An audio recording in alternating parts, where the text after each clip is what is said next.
All right, so now we are going to talk about what we call the arrow movements, otherwise known as the numbers that your core number goes to in stress and rest. Now it's a little bit, now I'll kind of remind you of the graph and what it looks like and just how it works. So you'll kind of zero in on your core number eventually, and you'll know that, so for me, I'm a 9. And then you'll kind of go with your arrows that go from your number. So I go to the positive traits of a 3 when I'm healthy and rested and at peace. And I will go to the negative characteristics of a 6 when I am stressed or in an unhealthy place. So your number will have that as well. You'll have 2 numbers that you will go to. And I want to preface this by saying that this doesn't mean that you take on the motivations of that number. Again, your core motivations will stay the same as your core number. It's just that you will manifest outward characteristics of those 2 numbers in stress and rest for the same motivation as your core number. So, for example, for me, we'll get to 9, but I will go to the anxiety characteristics of a 6 when I'm stressed out, but it's not because I need to feel safe and secure, it's because I need peace, remember? So, and then I'll exhibit the characteristics, the positive characteristics of a 3 and be very driven and motivated, but again, it'll be because I want to keep the peace and I'll just feel more motivated to do that. So, recognizing that you're not taking on the core motivations of those numbers, you're just taking outward characteristic behaviors of them based on whether you're healthy or you're stressed. So I will go through each 9 types and kind of some of those characteristics and what they look like. So let's start with type 1. Remember, we're calling them the reformers. Under stress, they will go to the negative characteristics of a type 4, which, if you remember, is the individualist. So the negative sides of a type 4, ones are going to exhibit, they will feel misunderstood and moody, taking the imperfections personally, turning their anger and melancholy inward, and allowing themselves indulgences but then feeling guilty afterwards. They'll exhibit emotional extremes such as dramatic thoughts or speech. So essentially, their inner critic is basically going to accuse them when they're stressed. They're going to get very emotional about it.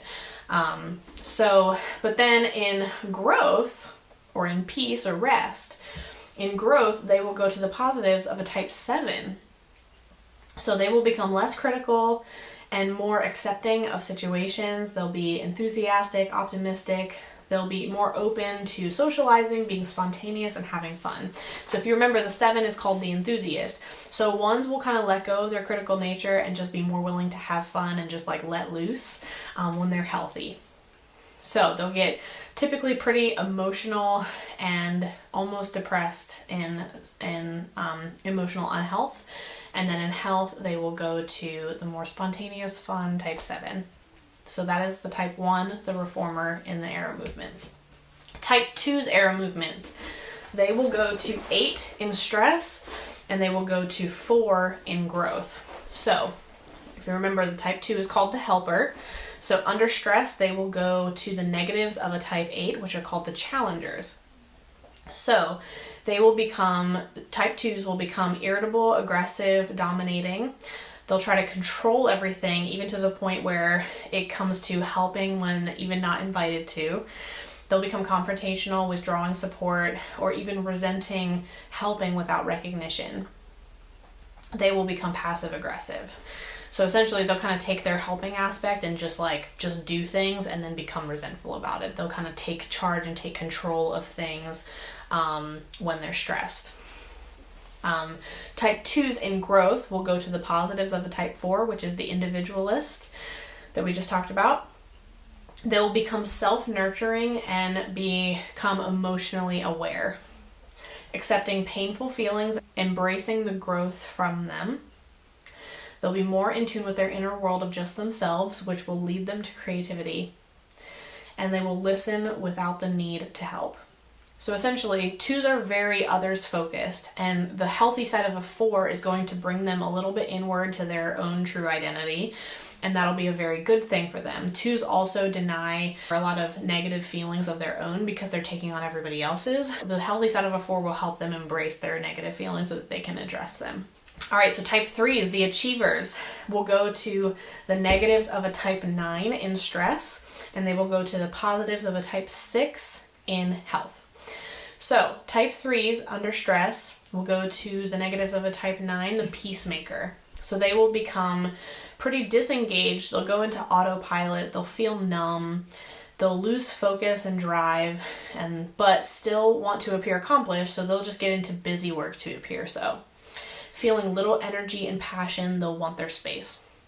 So if we recall, the negatives of a type 9 is that they'll essentially become very, very unmotivated and just withdrawn. In growth, though, the achiever will go to the positives of a type 6, which is the guardian.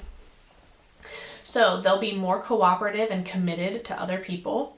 They'll be less competitive and less attention seeking as well. They'll stick it out in things that they're not good at right away, so they'll be a little bit more loyal and committed to things, even when they're not good at them right away. Most 3s are, like we said, are successful at things of just apparent ease and confidence. Being the positives of the loyalist will help them stay committed to something even when they're not right away. They'll reveal who they are behind their achievement masks and be a little bit more vulnerable. They'll embrace the possibility of failure as a normal opportunity for growth.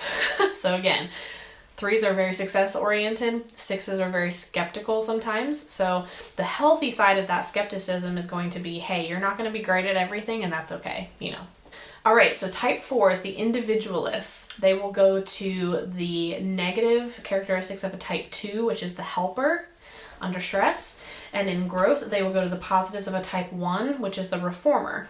So 4s, the individualists, under stress, the negatives of a type 2, they will settle for a momentary affirmation. They'll become overly involved and clingy with the people around them. They'll even manipulate others into loving them. They'll do favors for people out of needing acceptance and then reminding those people of the support that they gave.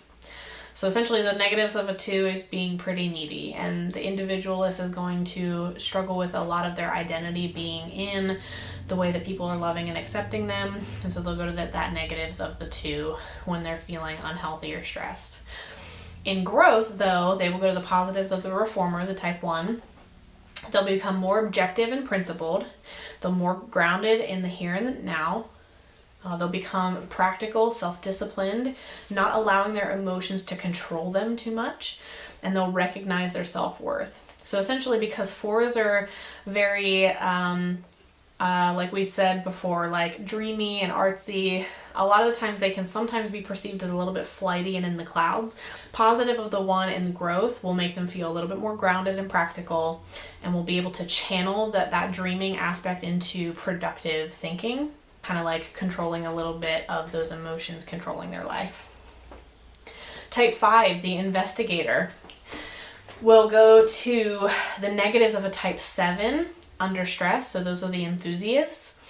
They'll become hyperactive and scattered. They'll take on new projects impulsively and sometimes not finish them. They'll become distracted, uncommitted, and unreliable. So 5s are already very grounded numbers. They're very practical in the here and now, and they're very practical in like knowledge. 7s are, like I use the word flighty for 4s. 7s are also flighty in a different way. And so when 5s are under stress, they'll kind of go to that flightiness of the 7 and just be like, whatever, So that's the kind of the characteristics that you'll see in a 5 under stress. In growth, 5s will go to the positive aspects of a type 8, which is the challenger. So they will become more confident and decisive. They'll get active and in touch with their authority and their leadership. They'll trust their instincts and assert themselves more. They'll be more generous with their resources and their knowledge. And they'll be willing to let people in to their inner passion. So 5s, like we said, are kind of emotionally cut off, a little bit distant, and 8s are very passionate. So When fives are in a healthy space or at peace, they will kind of allow themselves to feel that passion and express it, which can come across as having great leadership skills. Those skills can come out in a healthy space. Type 6, the guardian. Under stress will exhibit the negative characteristics of a 3, which is the achiever. So they will become competitive and arrogant. They'll avoid anxious feelings by staying busy or focused on their successes, even sometimes exaggerating them. Reluctant to try anything new if failure is even an option. So that's where that skepticism of the 6 will be like, oh. They'll start to compare themselves to others and overworking for a false sense of security. So they'll use that busy work aspect of the 3 to make them feel safe and secure, and they will use their successes as a crutch to make them also feel safe and secure. In growth, the guardian or the type 6 will go to the positives of a type 9, which is the peacemaker, in health. So they'll be more go with the flow and optimistic. They're open to life circumstances as they come. They'll be more receptive to other people's viewpoints. Learning to be fully present in the moment and relaxed, and they will slow down. So as we remember, 6s are very skeptical and very like plan oriented of like, what's the worst case scenario when they're in health. The 9 aspect of them will come out and just be like, okay, we'll just take life as it comes, just go with the flow. They'll be more mediating and open to other people's viewpoints rather than being super loyal or super skeptical of people and untrusting. So they'll just be kind of more fully present in the moment and relaxed, essentially. It'll ground them. Type 7s, the enthusiast. You're going to go to the negatives of a type 1, the reformer, under stress. So they will become judgmental and perfectionistic. They'll become cynical and critical to change people and themselves. They'll blame others for preventing fun in situations, and they'll start to over-organize. Type 7s in growth or rest or peace will exhibit the positive characteristics of a type 5, the investigator. So that will help them quiet their minds and learn how to focus in and relax, leaning in and addressing negative emotions, aka deep thoughts. 7s are often, because they avoid those deep and emotional feelings, they kind of stay on like a surface level most of the time to avoid those things. But in growth, the 5 aspect of them will help them have deeper thoughts and be able to address them better. So they'll express more empathy, creativity, and just overall depth when they're in health. Again, it'll kind of ground them. 7s can be a little up in the air of just all the possibilities, and the 5 will help them ground them a little bit. Type 8, the challenger. Under stress, they will go to the negative characteristics of a type 5, the investigator. So they'll become secretive, suspicious, fearful, gossipy, distancing themselves from others, being less in touch with their feelings and withdrawing, becoming less social, uncharacteristically quiet around others. They'll start to worry a lot that people will betray them or turn against them, retreating when they feel helpless about a situation. So just in general, 8s will just withdraw when they feel stressed out or in an unhealthy place. In growth, 8s will go to the positive characteristics of a type 2 called the helper. So 8s will become more generous and patient, expressing more empathy and compassion, opening up and revealing their vulnerabilities, and will have meaningful and loving relationships. So ultimately, when they go to a type 2, that teddy bear underneath the hard exterior is going to come out, essentially. Type 9, the peacemaker. 9s under stress will go to the negative characteristics of a type 6, the guardian. So they will go into worst case scenario mode, feeling anxious and self-doubting. They'll become suspicious, insecure, irritable, worried. They will avoid conflict even at the cost of making it worse. The smallest conflict will paralyze them. They'll start over-apologizing and struggle to sleep. So essentially, the lack of peace or conflict or anything like that will take them to the very, very anxiety, worst case scenario driven side of the 6. And again, that's what will kind of paralyze them and put them into unmotivational mode.